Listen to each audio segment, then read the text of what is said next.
O que exatamente significa um álbum de músicas sem músicas, todas as capas dos jornais do Reino Unido com o mesmo conteúdo e uma carta assinada por diversos artistas bem conhecidos no mundo? Vamos descobrir?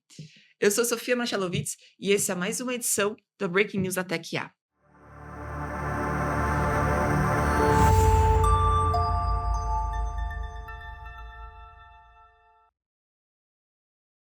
Hoje, dia 26 de fevereiro, todos os jornais no Reino Unido saíram com a mesma capa, dizendo Make it fair, ou traduzindo algo como Faça isso justo.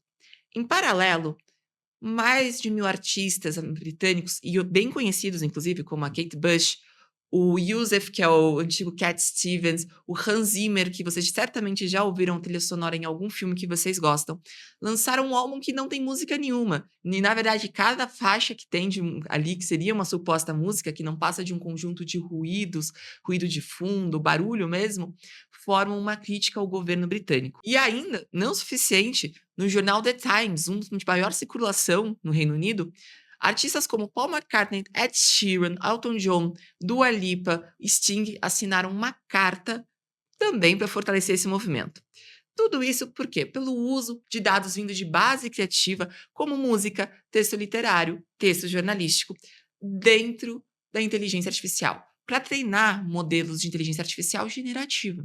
Levando em consideração que para a gente criar um modelo de IA generativa, como esses que a gente conhece, por exemplo, ChatGPT, DeepSeek, precisa de um volume muito alto de dados, e como eles estão, de certa forma, disponíveis abertamente na internet, não tem um controle de como a gente vai utilizá-los, certo? E é justamente sobre isso que tem uma consulta pública aberta. Na verdade, estava aberta até um período de hoje, já está encerrado, para trabalhar sobre essa questão desse uso de dado com direito autoral por trás.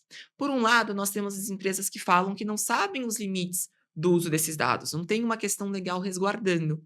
Então, elas podem simplesmente utilizar, está ali disponível em algum indexador, em alguma página da internet, elas vão lá, coletam e usam. E por outro lado, nós temos os artistas, os jornalistas, os produtores artísticos dizendo que esse tipo de uso de dados prejudica o desenvolvimento intelectual e artístico dos próprios artistas.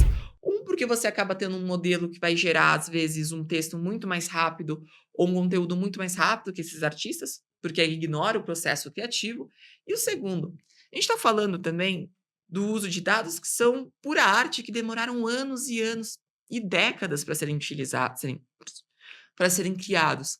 E que de súbito vão ser utilizados e muitas vezes sem um retorno financeiro também, ou o respeito devido para treinar esses modelos. A ideia central da legislação britânica é que todos os dados que estão disponíveis na internet poderão ser utilizados para treinar.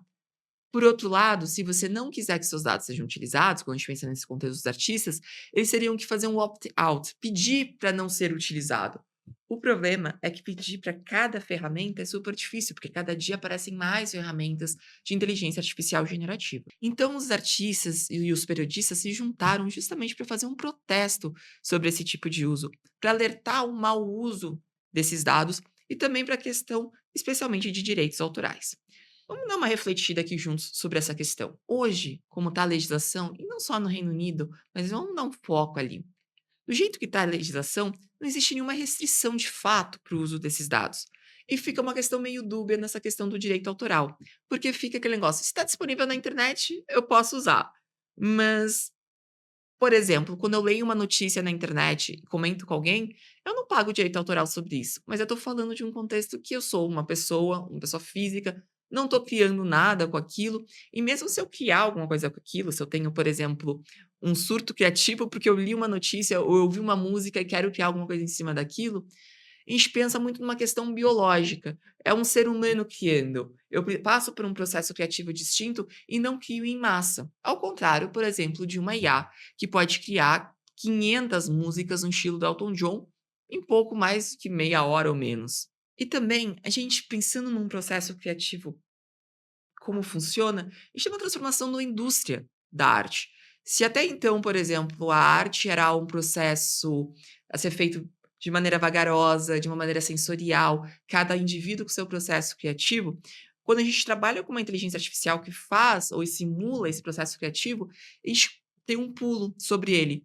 Financeiramente falando, é muito mais acessível quando a gente pensa na criação de algum novo material. Mas tudo isso só é possível porque esses dados já existiam, porque a gente tem vários processos criativos anteriores. E quando a gente fala que a inteligência artificial ela pode ser criativa, a gente pode estar numa discussão filosófica muito grande sobre isso, mas é necessário reconhecer o trabalho de quem veio antes. E o reconhecimento do artista, se a gente pensar num todo, ele vem logicamente da parte reputacional, como é também um trabalho, como qualquer outro que necessita ser remunerado. Então, o uso daquela obra precisa passar muitas vezes, e aqui colocando muito também a opinião que foi levantada pelos artistas que estão liderando esse tipo de movimento, que é o reconhecimento financeiro do trabalho deles.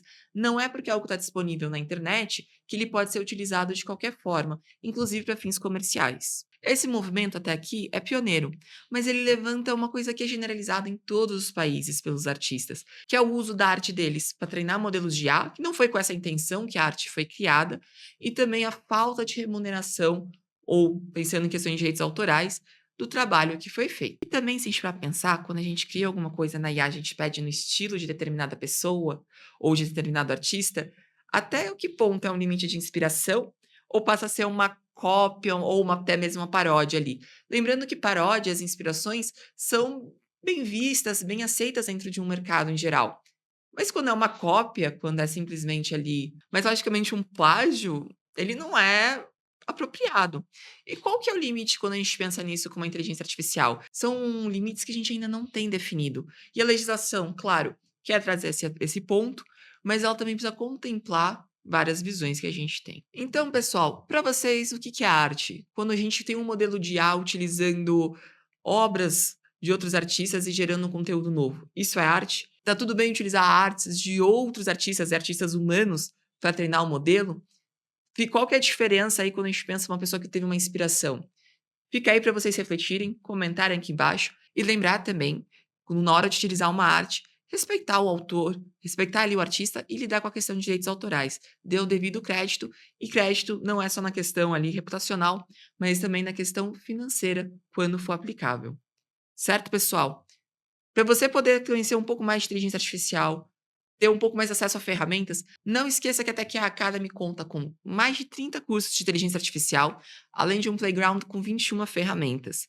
Você pode acessar pelo inteligenciaiartificial.com.br e conhecer mais do seu futuro dentro da inteligência artificial. Certo, pessoal? Até breve!